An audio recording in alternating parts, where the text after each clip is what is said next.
Welcome. I got to figure out where my face is to the camera. Everybody, look, let me tell you, we know that it's getting near the end of the day at the Kidney Trust Virtual Summit. We know when I'm looking at trying to find my face right on camera. I've got a different camera set up right in front of me. And ladies and gentlemen, I am so sorry and I apologize, but I'm looking down here and realize I need to be looking up. That's what we need to do though, right? Look up to the summit and start heading up, going up. So we're really excited. We are to the last session of today at the second day of the Kidney Trust Virtual Summit. I can tell you I've had a fantastic time. And I am equally as excited to hear this last session.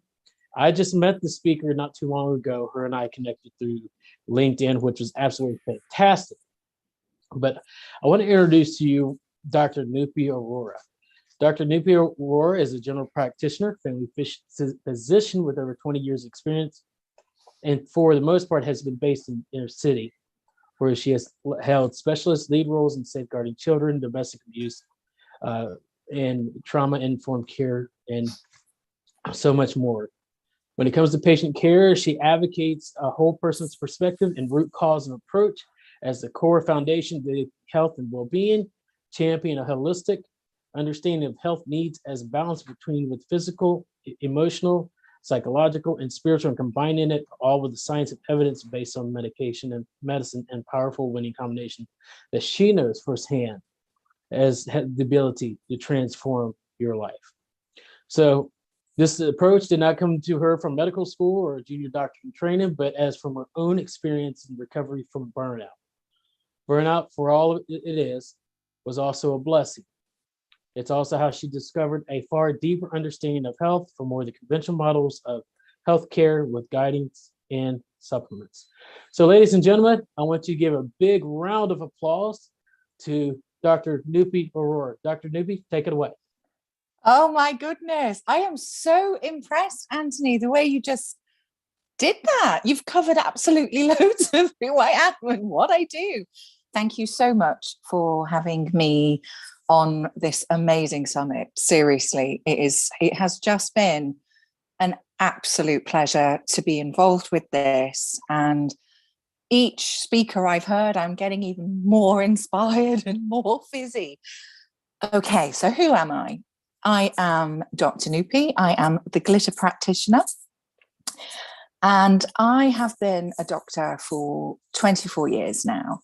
I have practiced as a family physician, general practitioner, and based in the UK. And where I've been based for most of my career, really, 17 odd years, something like that, it's an extremely deprived area and an inner city practice, essentially. So really diverse, very complex social, economic, emotional, physical health issues. And do you know what? Even to this day, I've been a doctor for 24 years in the NHS as well. I absolutely love with a passion what I do. And I guess it's really about how I do it, which is holding space, really listening and understanding what somebody's presenting problem is, but listening really to create understanding. So it's all about the whole person. It's the whole perspective. And when I say the whole perspective, it's encompassing all the health needs, not just the physical or the emotional of the presenting problem. So I'm talking about physical health, emotional health, psychological and spiritual health. And what maintains that balance? How do you know it's off kilter? What do I do to rejig that balance? And for me, health and well-being is all about that intricate balance between mind, body, and spirit. And once you kind of know that, combine that's the solid foundation of what health and well-being is. Combine that with the science of evidence-based medicine. That's what I do. That's what I've trained for. Oh my God, the combination, that's what happens. And that's what I call, oh, that's the fizz. That's the fizz essence, even. It's your own inner light when you are aware, really, of how to maintain that balance. So it's that root. What I do is that root cause approach.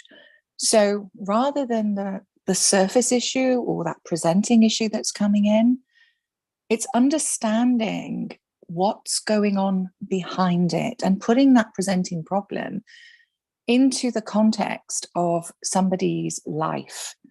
So whatever the presenting problem, chronic health, be it severe kidney disease, be it chronic pain, fibromyalgia, you name it, it's how it impacts that person, and it's their experience in their life of really what it is to be a human being. And that is the part that I just combine with my approach. It's raising understanding. It's creating understanding, a higher level, a more expansive awareness of what's really going on, because that opens up this huge expanse, possibilities with that raised insight, choices, and ownership comes with this, but you just suddenly have more choices to choose from. And it's in that choice that you get to choose something different, perhaps, and change. And that little bit there, that transformation bit, is that from choice to change. For me, that's where I've seen like the magic of healing and the magic of transformation. It works, and I'm living proof of that. And this is why I share my story of burnout, because everything I'm saying comes from a learned and lived experience, as well as obviously my expertise as a doctor, conventionally trained. That's all the science bit. So where did this actually come from? Well, from burnout, actually. And burnout was the most painful, hideous, shitty crap. Oh gosh, sorry, Anthony. Awful time.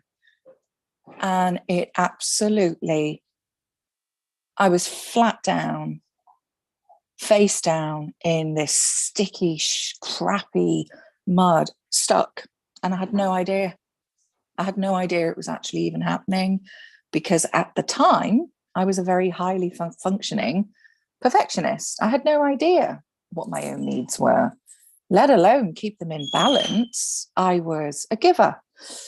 I was very, very good at looking after other people's needs. No problem. Yeah, let me give you this energy. Absolutely. Yeah, no problem. No problem. And I could feel the effect in me physically.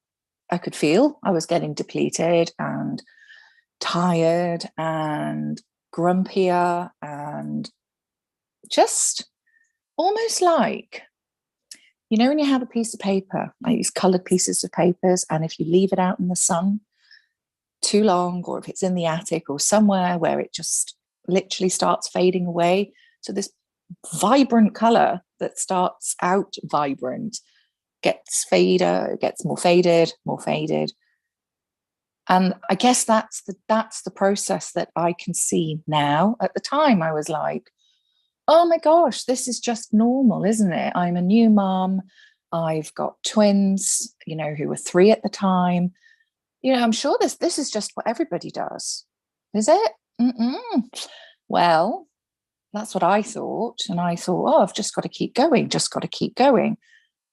until I really couldn't go anymore. So my fuel tank, so to speak, was boom, running on empty. And actually, being the perfectionist, obviously, that I was, it wasn't even the fuel tank, it was actually the reserve tank, plus this spare can that perfectionism had stuck in the boot, gone. And it was only when I had no other choice to stop and breathe and recognize, you know what? I'm really not okay.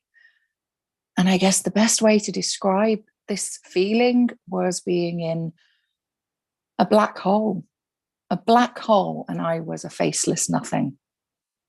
I didn't know who I was anymore. And I stopped, and I recognized this feeling of, is this it? Really? And it was at that moment, I'm like, I know I'm not okay. Okay, I need to ask for help. And that was probably the hardest, the most difficult thing. And that this is what I see in my patients. The hardest bit is actually going, you know what, I'm really not okay. And it's all right. It's okay not to be. Reach out. That's the point. And from burnout, so through my own stopping, accepting the fact that I was completely not me, and acknowledging that fact, asking for help, and then, because I was still a perfectionist, followed it to the T. All the guidance, the support, the advice, I followed it to the T because I was the perfect patient, of course. But over time, the things I learned for myself, perfectionism, unrelenting standards, where it came from, what my needs were, my physical needs, my emotional needs, my psychological needs, my spiritual needs. And this came a bit later on. You know, this all happened about 12 years ago. And what I thought was going to be 2 weeks of me taking some time out was actually a process of about 5 months.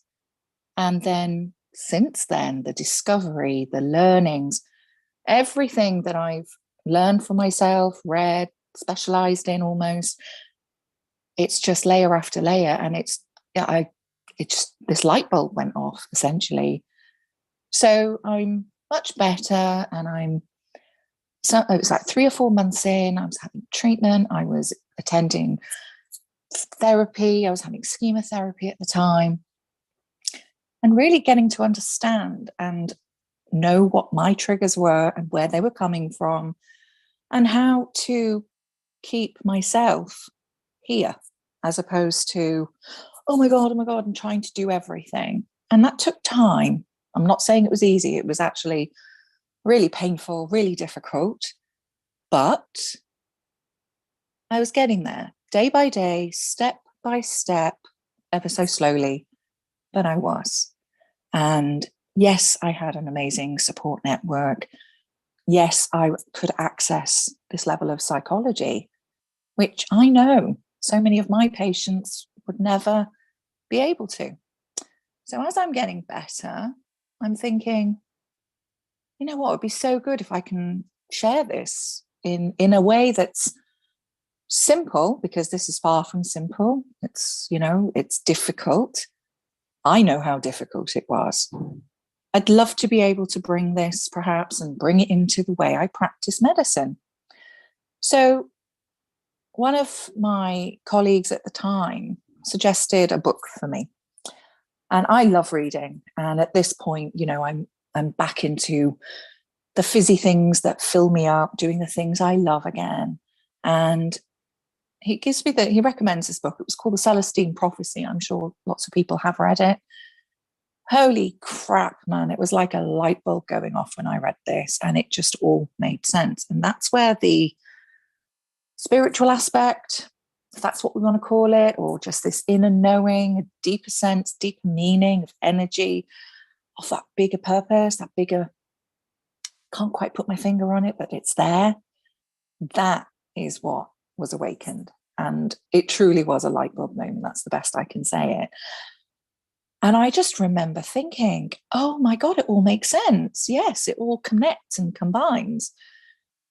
And I guess that's what I'm bringing in, what I did bring in to the way I practice. So I was understanding my needs, what to do, how to keep it in balance.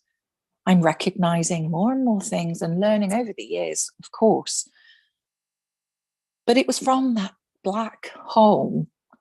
There's always a glimmer of light. There's always that little glimmer, even if you think it's not gone, that it's gone, it's always there. it just doesn't burn as bright. So it's not feeling as bright. It's always there. And it's understanding, how do I keep this filled up? How do I make my inner Fizz essence, is what I call it. How do I keep it glowing? How do I keep it glowing even brighter, no matter what?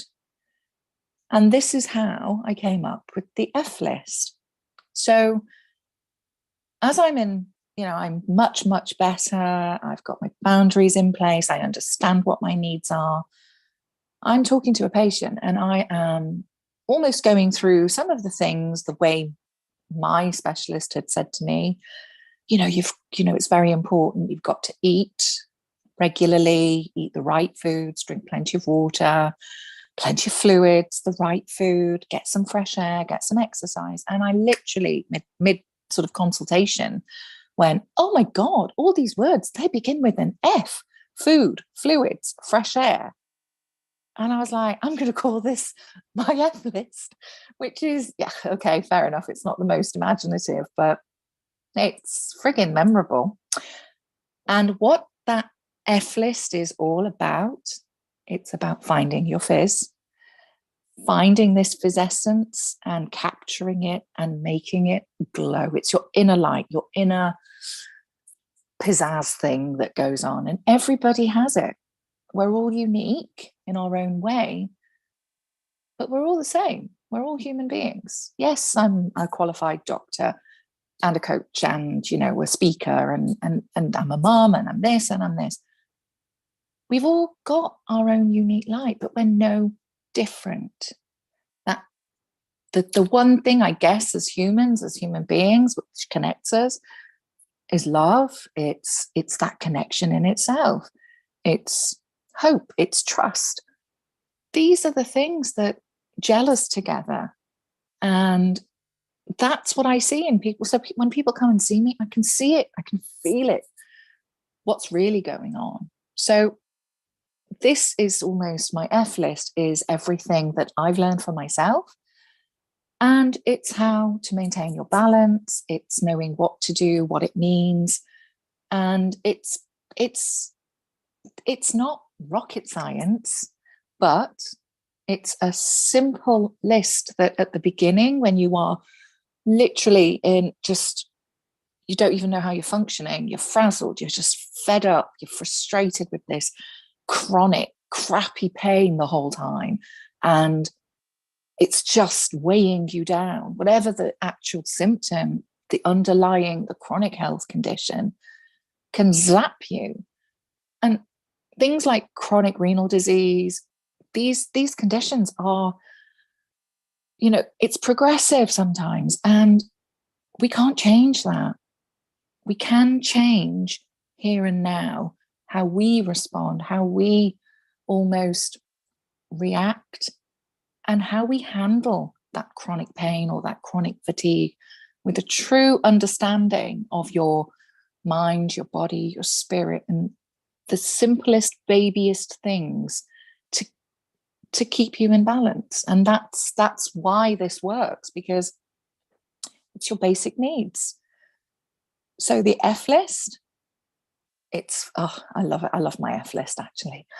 And every time I do it, I actually forget, oh my God, that is really quite good. So I would love to share my F list with you, with anybody who's listening. First F, so there's 10 Fs, okay?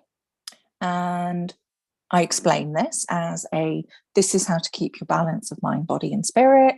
And if one's off kilter, then the other is going to follow. You need all three. So it's like a seesaw thing. So you might not even recognize what's causing that being off kilter feeling or what's really going on, but you're recognizing perhaps something going on in the body, the way you're feeling or the way you're thinking. So first F, which is my absolute favorite, and I'm conscious of not swearing, which is a bit of a shame really, because it's my favorite F.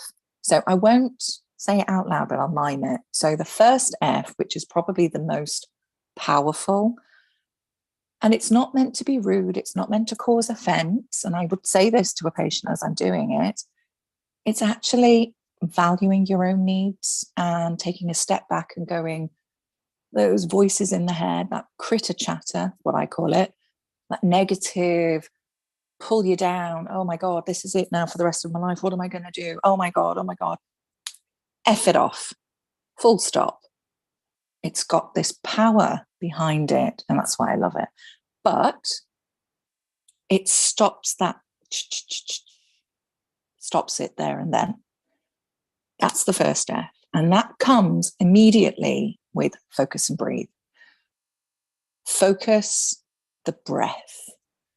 That breath is so powerful. And I, in clinic, would grab patients' hands, for example, and show them a couple of cycles of breathing where you are stopping, taking a deep breath in through the nose, and just bringing things down to here. So deep breath in through the nose, blow out for a count of 4, deep breath in, 2-3 cycles, and you can actually just pause things.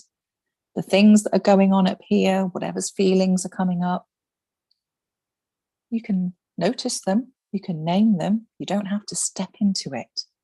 And that takes time, it takes practice, but it's the F off and then the focus and the breathe that keeps you in that state. This breathing I'm talking about is no different to the breathing in yoga, the breathing in meditation. So if anybody does know, oh yeah, I think I know what I know how to do that, that's the breathing I'm talking about. And it really does pause time. The number of times I've done this with patients, and I will hold space. When we were doing face-to-face, I've done it on the phone and it's the same effect, but grabbing that attention, and I talk through the breathing, I do a little bit of a visualization, clear light, and I always look at the clock, because people are so amazed when they actually wake up, when they open their eyes, and they're like, oh my gosh, that feels so much better. And I was like, how long do you think we've done that for? Oh, I don't know, about 20 minutes, half an hour. And I was like, I wish. No, I timed it. Guess how long? It was a minute, if that. And that's how quickly you can actually utilize this. This is a skill. This is something I actually share with my patients, because in that moment when you're feeling things are out of control, or the thoughts or the feelings or the physical symptoms are dragging you down, okay, let's just take a look at this. F off, focus and breathe. And you can do that because it's on my prescription. It's a holistic prescription, 2-3 times a day. And that's how I would teach somebody to do this and use it. So those are the first 2 Fs. Next F is all about your physical health. I guess it's the simplest, it's the most basic things that keep your physical health in balance. Food, fluids, fresh air. Food, it's not rocket science again. If you eat crap, you're going to feel like crap, but it's eating the right food for your health, for your body, which is a fuel that's serving its purpose. It's eating the right foods, it's eating the right quantity of foods, and it's being aware. There's a lot of mindfulness in a lot of these Fs, but it's being aware. So I guess with renal disease, with kidney disease, there are restrictions, and there's been some fantastic talks, and I caught some of them before I'm doing mine, about renal diet and the fluid intake. And it's really important because it's not the same. But that's okay. We know people who can guide us. We know people who can tell us, you know what, cut down on the carbs, lots of vegetables, lots of this. And it's understanding the requirement of your physical body. That's what we need to function.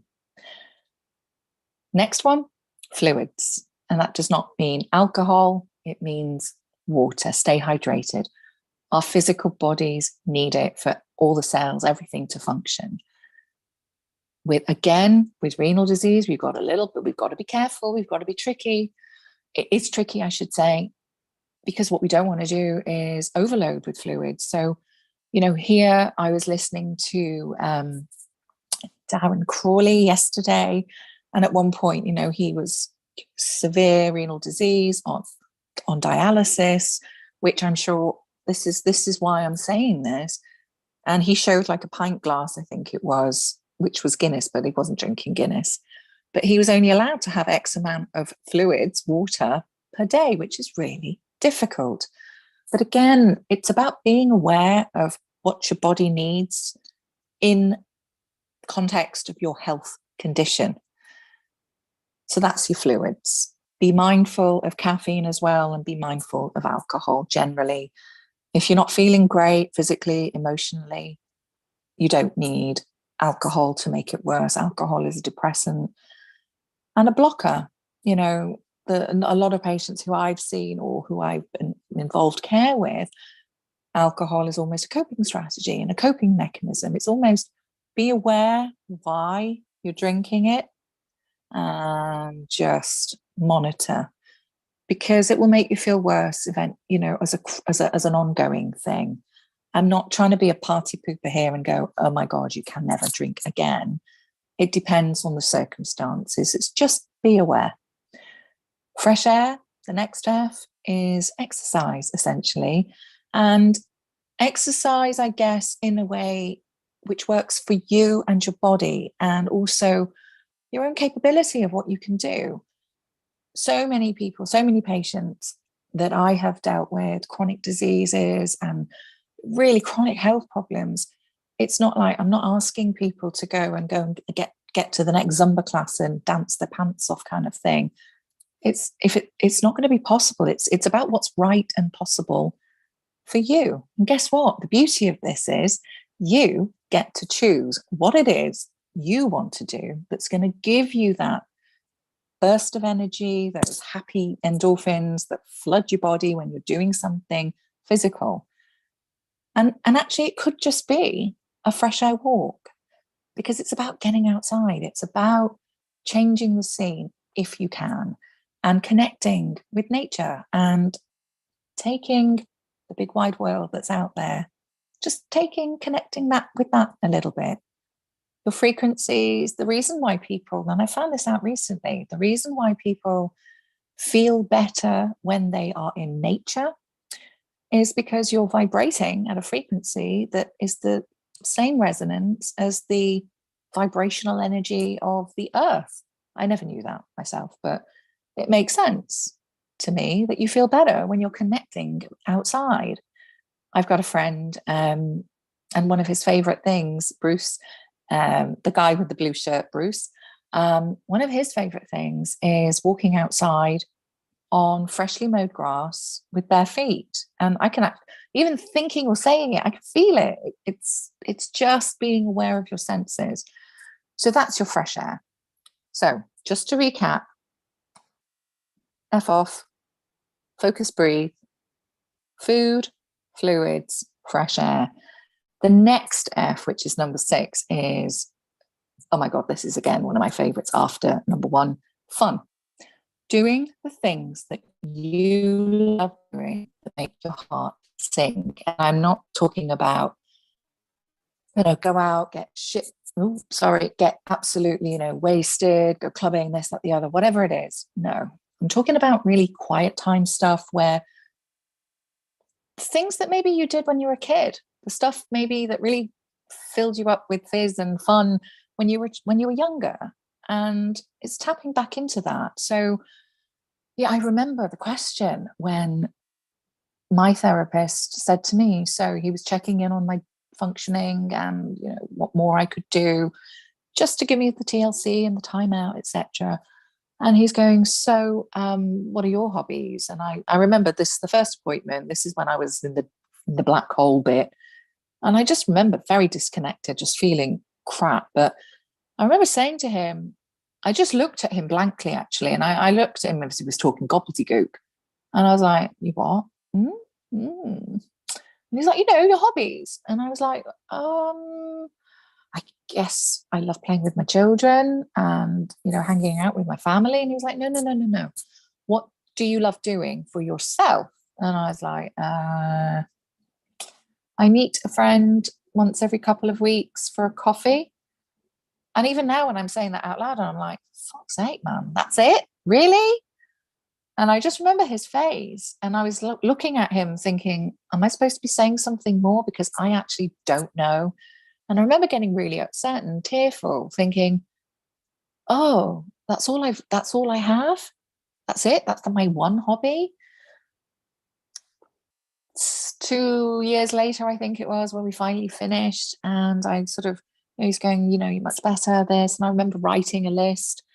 I had about 3 or 4 pages of A4 going, oh my God, I love this. I love doing this. And I've rediscovered my love for painting. I've rediscovered all these things that I used to love as a child, and I'm actively doing it.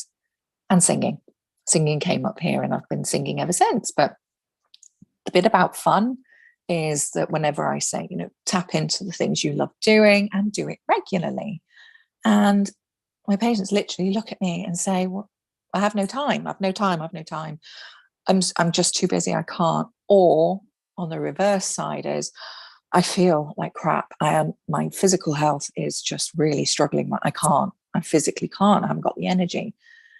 And I'm like, make an appointment with yourself.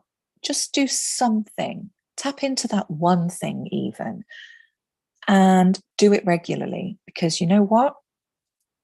Doing that, you're going to make yourself feel better. You're doing the stuff that you love doing. That's the whole point. And there's no pill to be taken. There is no nasty side effects. Risk-free, side effect-free. I mean, it's a win-win. You do the things you love doing.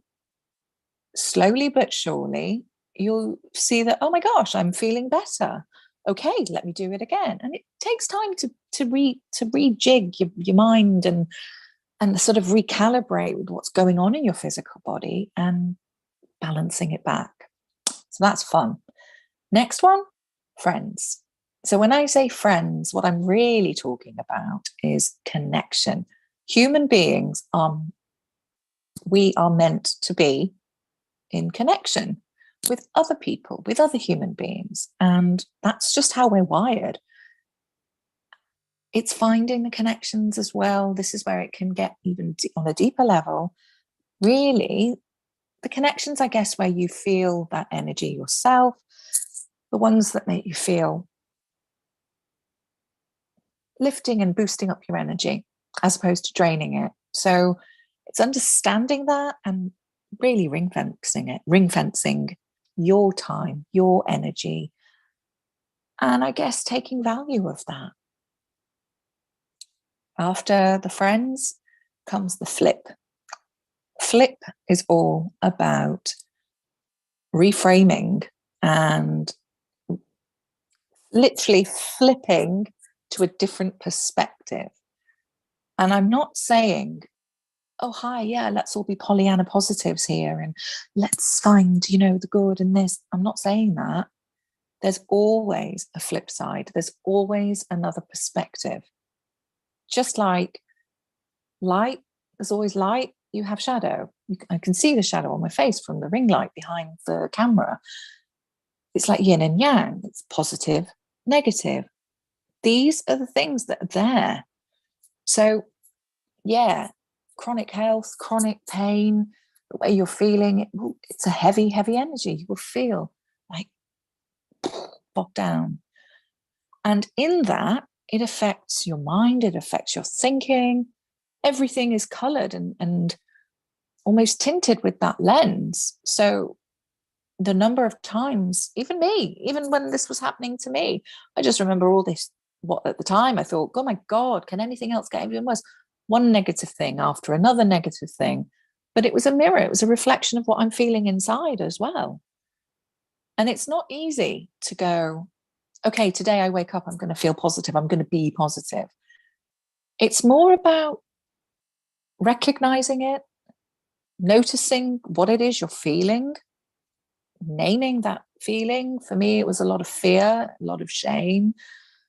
Fear played a massive part. And I guess I know with my patients from doing this for the last 10 years, actively using my F lists and stuff, the fear of this isn't me and my whole life has changed now. I've got this chronic health problem, which has just totally robbed me of everything. What am I going to do? Oh my gosh, this, all that negative head voice, critter chatter is what I call it. It doesn't define you. It thinks it does. And yes, it can keep whirring round. And the trick here with the flip is the ability to name it, notice it, name it, and take a step back. That's where your and focus and breathe come in. Really handy. So when you're feeling that feeling or hearing that thought that's sort of going round and round, taking a step back and reflecting and seeing, where's the evidence that that is actually true? 9 times out of 10, there's no truth in our deepest, darkest fears. And oh my God, this is this. And you're governed by these feelings and thoughts. There's always a different perspective. And the hardest bit is, yes, I agree. The hardest bit is finding it. But with time, with practice, you can. And that's where this all starts to change, because when you change that perspective, your thoughts change, your feelings change. You start seeing things with a different lens, and it's learning how to acknowledge what's going on here, accepting it, pausing. The negative stuff, it will also pass. It's not forever. And there's ebb and there's flow, and it doesn't need to define you. That is the most important bit here. The way I like to say this or sort of visualize it with my patients is, if you imagine like a pair of glasses and then, really grimy, grubby, stained, whatever, because mine are always got like oil marks on them or something, giving them a squirt with some polishing stuff or cleansing solution and giving them a clean, literally. And you put them back on and all of a sudden, oh my God, I can actually see clearly. Oh, that's why it was a bit blurry before, because the lens, it was all mucky. I know it's a simplistic example, but it is that flipped perspective. There is always a different angle to look at things. And there is support out there. This takes time. It takes, perhaps CBT therapy. But even just noticing it yourself, you can train your mind to search for that flip. After flip is flow. And flow is all about being in flow, going with the flow, and always sort of widening your perspective to the energy and this whole connection with each other, with the world, with it's everything. And it's, once you find it and you start seeing it, things start to change, and it's linked with the perspective. 10th F, because I'm conscious of my time now, I'll start speeding up. 10th F is fabulous. And I love this one as well, actually, because in your own vulnerability, this is what it's about. In your own vulnerability, right there and then, no matter what the issue, the presenting problem, the physical symptoms somebody might be having, that vulnerability within of the crap, the fear, the this, and oh my God, this, you are utterly fabulous as you are right here and now. And that's what I see when I'm talking to patients. So I've F-listed them. I've done some breathing, perhaps. We've gone through a few of them, obviously, depending on how many we can do. And it's that light that I start seeing in somebody's eyes when they start to go, oh my gosh, I feel better. And I've not written a prescription. I haven't done anything apart from hold space, tune into whatever the needs are of my patient, making sure I'm tuning into mine too. Otherwise I'll get depleted and I'll burn out again.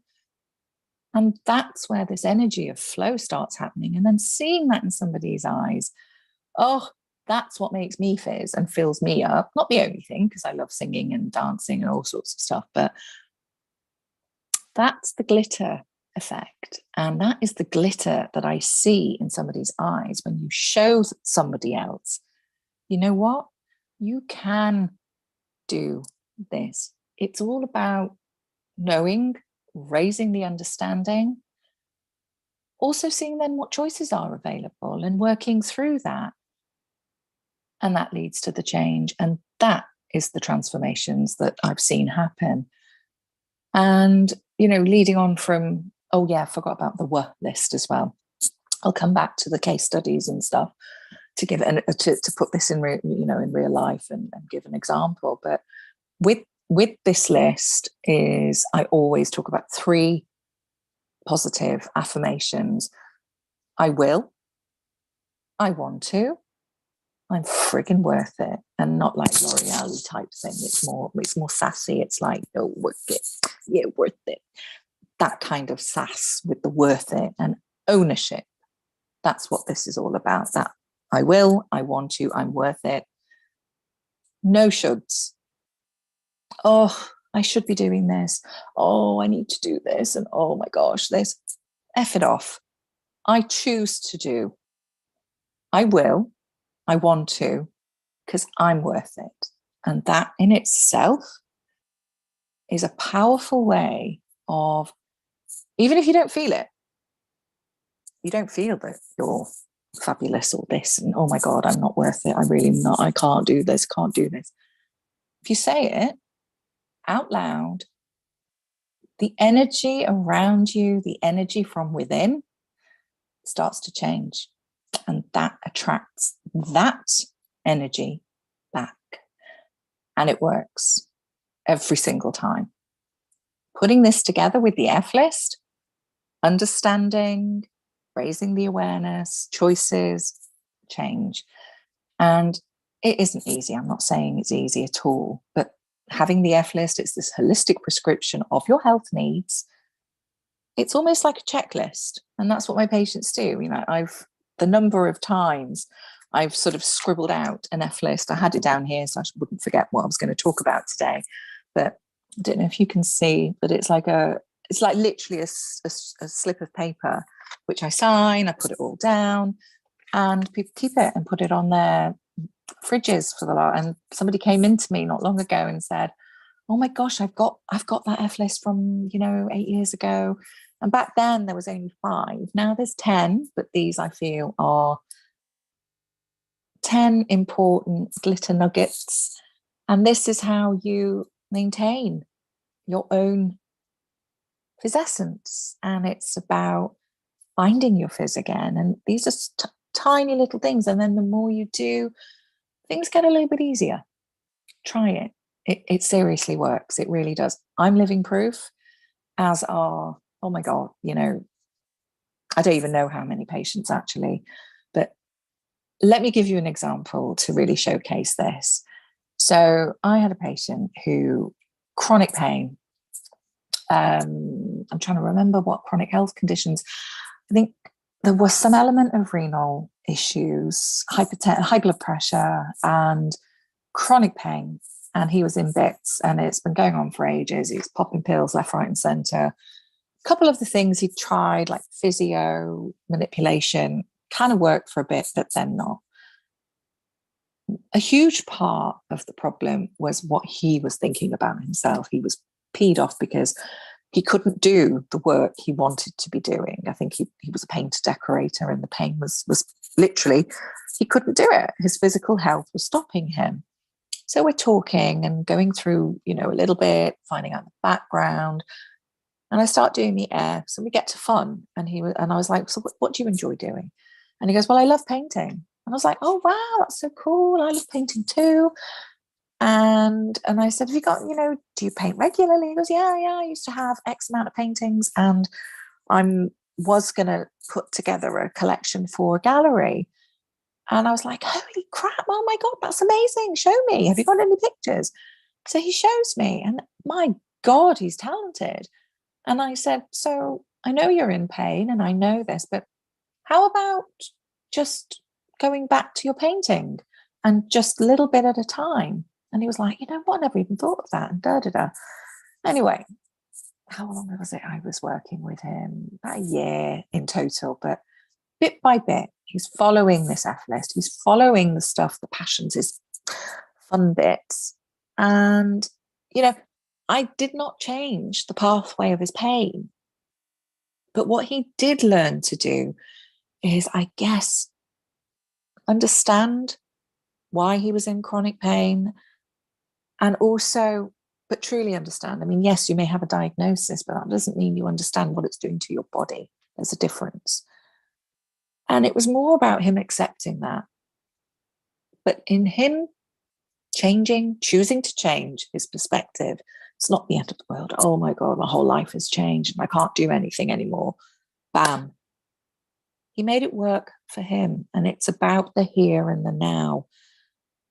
He would go over the things he used to be able to do. He would go over the things that he was missing out on. And I remember saying to him, all your beautiful energy that's right here and now, it's almost like there's a balloon and it's got these invisible holes. And every time, you're reminiscing, ruminating and thinking about stuff from the past and how you were able to do this and this, and that's, I'm not, you're a human being, you're human. Of course, you're going to be pissed off and fed up and all the other stuff. But it's almost like this, your energy is being leaped into the past and to the reality of actually, we can't change any of that.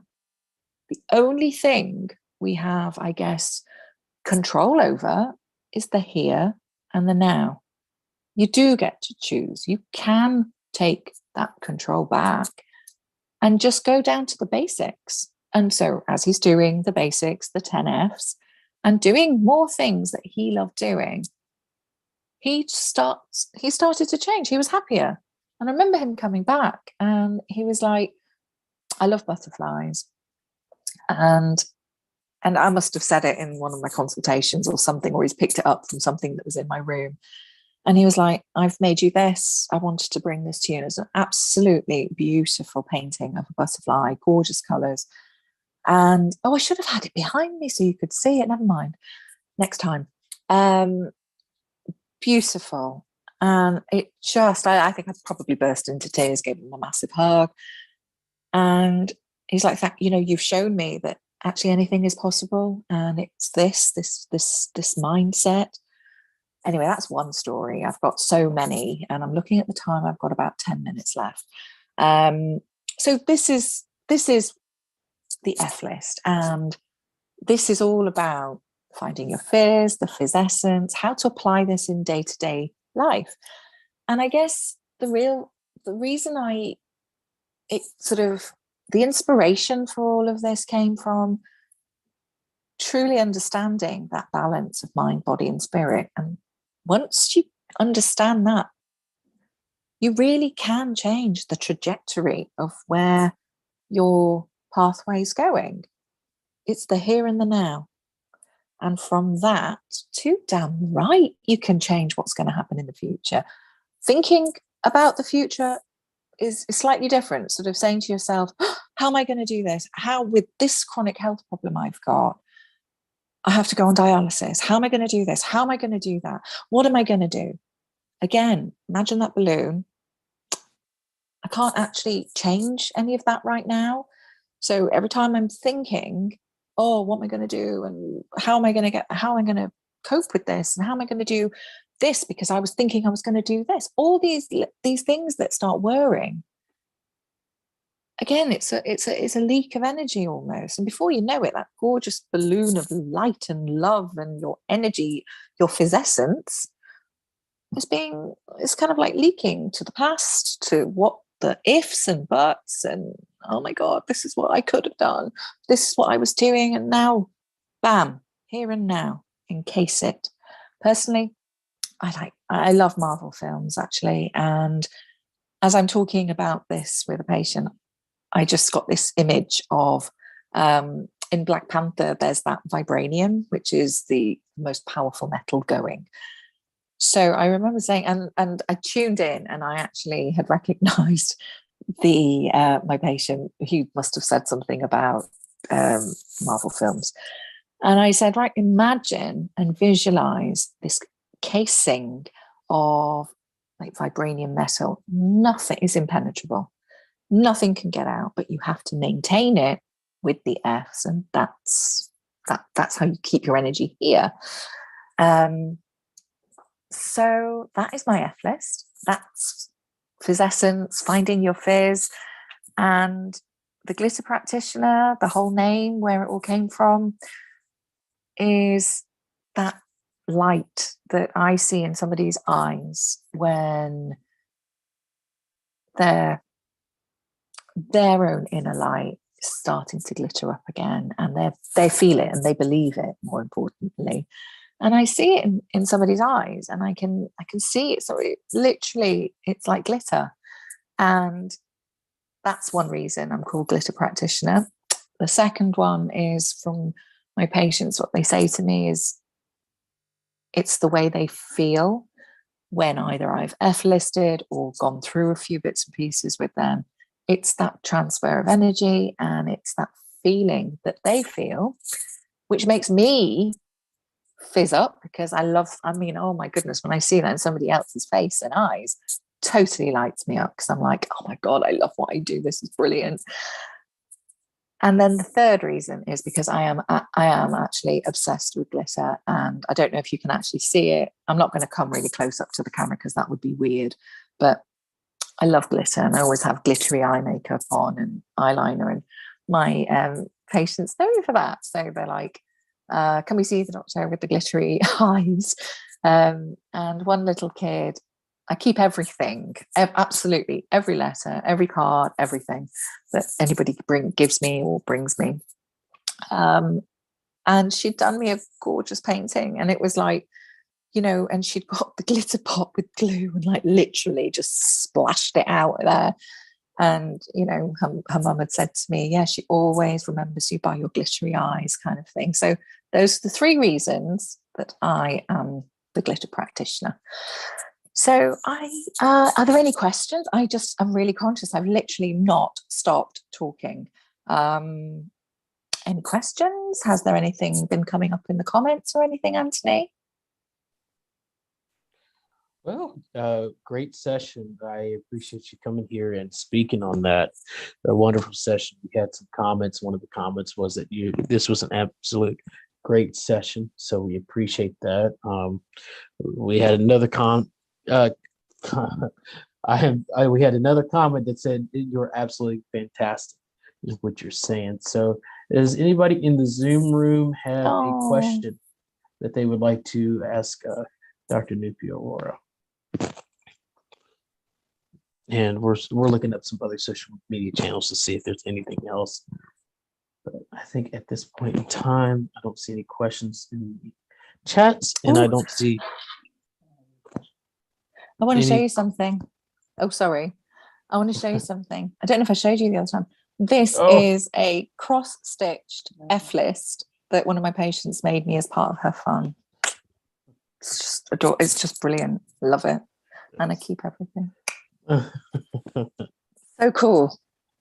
So, yeah, I don't see any other chats or anything, other questions. I do want to thank you for coming on and sharing your story and sharing your journey. I know burnout, especially in today's time, is something that's very real, especially over the last 2 years with all the different, with the pandemic. It's been a real thing that's happened to, especially those in the not just in the medical industry, but in every industry. I think a lot of people are burnt out. So hopefully people can take what you said and be able to apply some of these things to their lives to be able to get over burnout. I think, you know, with that, it would be absolutely fabulous. And I think the other thing I really wanted to show with this is it's okay. For me, it was burnout because of what was going on in my life at the time, etc., and my part to play as well. But it's about the emotional, physical response in me, which was complete despair, disconnection. I really, what is this it? Really? And one person's story, my backstory is different to anybody else's. No story is the same. How it impacts us, that feeling of what you're feeling, and especially when it comes to, you know, a chronic health condition, which you know you have to manage and you have to learn how to live a different life. All of these things, that's why this is not just for one thing. This can extrapolate itself to anything really in your physical and emotional health, which was why I was so excited and so grateful that this slot came up and I could really just share. And I know I've gone through, you know, there's more to it, and it takes a bit longer with the F's, but that was kind of like a whistle stop tour of them all. But I guess if anybody wants to know more or work with me, I'm on LinkedIn as Dr. Nupi Arora. I haven't got a website yet, but it's coming. I have a book, which is BU with Bells On, which is all about this, essentially, which is coming out, and a sort of a course workbook thing, and speaking events. So that's what I do. So yeah, if anybody wants to get in touch, please do. Definitely, we do. You know, if anybody wants to get in touch with Dr. Nupi Arora, we would, definitely check out her LinkedIn profile and connect with her on there. And Thank you. you know, if you want to connect with her, chat with her, and all that, just I would use that LinkedIn. But we do appreciate everything that everybody that's been here today. I want to take a moment to thank Dr. Nupi for filling in. It was a last minute fill in, but we appreciate it. So we're very grateful for that. And so one of the things is here at the Kidney Trail Summit, we're finishing up our day, and we're very excited. We still got one more. We've got 3 more sessions. And in those 3 sessions, tomorrow is called the Kidney Trails Business Day, where people will be able to learn how to enhance their businesses, enhance their dreams, enhance their goals a little bit more. We're going to be talking about nonprofits. We're going to be talking about mastering, bringing financials for prosperity, financial habits for prosperity. And we're also going to be talking about how to tell your story more effectively.